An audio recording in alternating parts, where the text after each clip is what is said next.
Operation सिंदूर पर 7 मई 2025 को हुई प्रेस कॉन्फ्रेंस के दौरान भारत ने अपनी प्रतिक्रिया को केंद्रित, संतुलित और गैर उत्तेजक बताया था।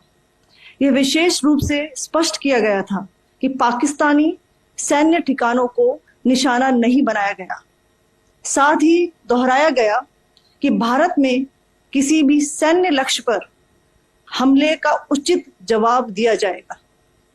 7 से 8 मई 2025 की रात को पाकिस्तान ने उत्तरी और पश्चिमी भारत में स्थित कई सैन्य ठिकानों को, जैसे कि अवंतीपुरा, श्रीनगर, जम्मू, पठानकोट, अमृतसर, कपूरथला, जालंधर, लुधियाना, आदमपुर, भटिंडा, चंडीगढ़, नाल, फलौदी, उत्तरलाई और भुज पर ड्रोन और मिसाइलों से हमला करने का प्रयास किया। इन हमलों को इंटीग्रेटेड काउंटर यूएस ग्रिड और वायु रक्षा प्रणालियों द्वारा निष्क्रिय कर दिया गया। इन हमलों का मलबा कई स्थानों से बरामद हुआ, जो कि पाकिस्तानी हमलों का प्रमाण है।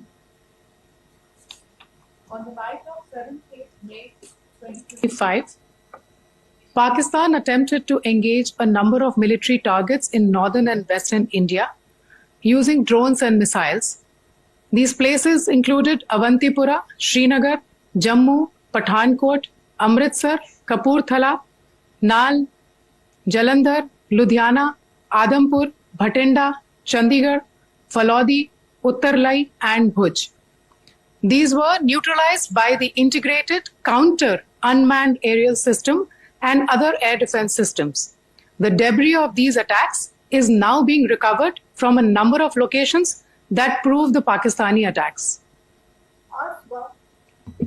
आज सुबह भारतीय सशस्त्र बलों ने पाकिस्तान के कई स्थानों पर वायु रक्षा रडार और प्रणालियों को निशाना बनाया।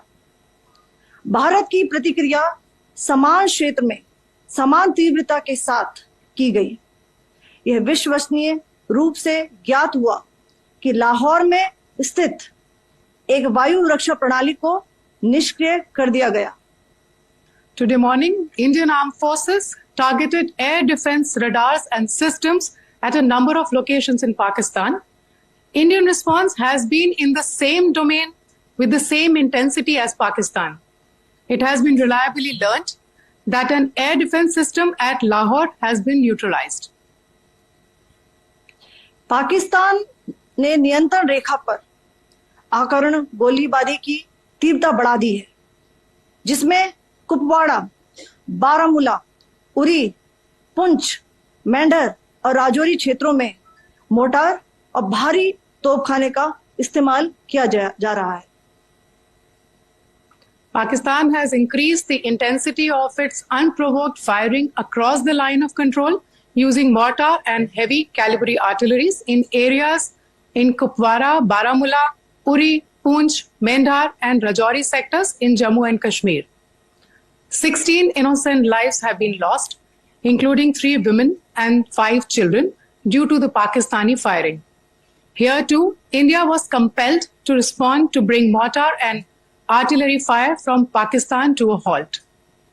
Indian Armed Forces reiterate their commitment to non-escalation, provided it is respected by the Pakistan military.